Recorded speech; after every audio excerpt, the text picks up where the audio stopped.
میں نے اللہ تعالیٰ کو دیکھا اور کلام کیا، اور میں اللہ تعالیٰ کے سامنے سجدے میں گر پڑا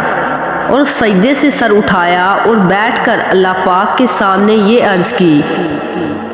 التحیات للہ والصلوات والطیبات، یعنی اے اللہ ہر طرح کی جانی اور مالی سب عبادتیں تیرے ہی واسطے ہیں۔ السلام علیکہ ایھا النبی ورحمۃ اللہ وبرکاتہ، یعنی اے رسول تم پر سلامتی ہو اور اللہ کی رحمتیں اور برکتیں ہوں۔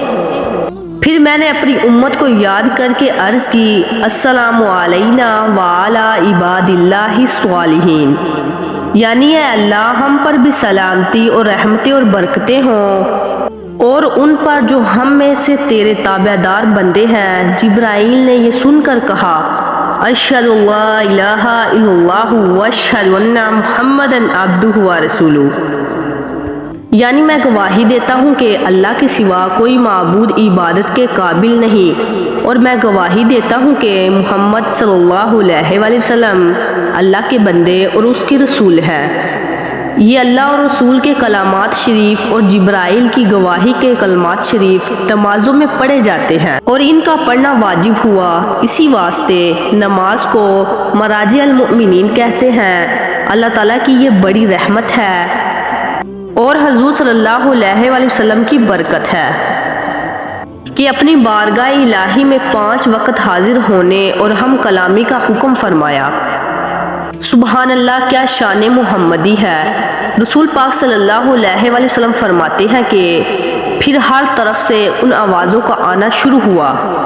اے میرے حبیب میرے قریب ہو جا۔ پھر مجھ کو ایسی جگہ پہنچایا گیا کہ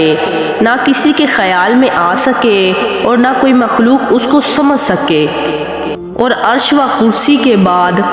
وارا الورا بلکہ لا نشان اور لا مکان میں پہنچایا گیا۔ اللہ تعالیٰ نے آپ صلی اللہ علیہ وسلم کو اپنے دیدار مبارک سے مشرف فرمایا اور اپنی عجیب عجیب قدرتیں دکھائیں جن کا سمجھنا اور بیان کرنا محال ہے۔ پھر آپ صلی اللہ علیہ وآلہ وسلم کو مکہ میں پہنچا دیا گیا۔ حضرت ام ہانی فرماتے ہیں کہ آپ صلی اللہ علیہ وآلہ وسلم عشاء کی نماز پڑھ کر سو گئے اور ہم بھی سو گئے، اور صبح ہونے سے پہلے آپ صلی اللہ علیہ وآلہ وسلم نے ہم کو جگایا اور فجر کی نماز پڑھ کر آپ صلی اللہ علیہ وآلہ وسلم نے فرمایا کہ میں بیت المقدس میں پہنچا اور وہاں نفل نماز پڑھی، پھر وہاں سے اللہ تعالیٰ نے 7 آسمانوں پر پہنچایا، جنت و دوزخ، عرش و کرسی وغیرہ کی سیر کرائی اور اپنے دیدار سے بھی مشرف فرمایا۔ غرض یہ کہ آپ صلی اللہ علیہ وآلہ وسلم نے معراج کا سب حال لوگوں سے بیان کر دیا۔ یہ عجیب و غریب باتیں سن کر لوگ حیران ہو گئے، بعضوں نے جھٹلایا اور بعض لوگ دین سے پھر گئے، اور بعض لوگوں نے صدیق اکبر سے کہا کہ تمہارے دوست محمد کہتے ہیں کہ میں عشاء کی نماز کے بعد بیت المقدس میں اور وہاں سے 7 آسمانوں پر گیا اور خدا کو دیکھا، یہ ان کا کہنا سچ ہے؟ حضرت صدیق اکبر رضی اللہ تعالیٰ عنہ نے فرمایا کہ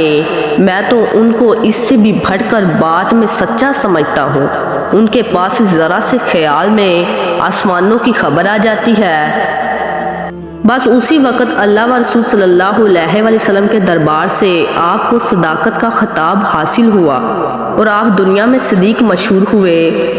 جو لوگ حاجت باز اور ہٹ دھرم تھے انہوں نے اس معجزہ کو نہ مانا اور بے ایمان ہی رہے، اور جو عقل مند اور سمجھدار تھے انہوں نے مان لیا اور اللہ و رسول صلی اللہ علیہ وآلہ وسلم کے پیارے ہوئے۔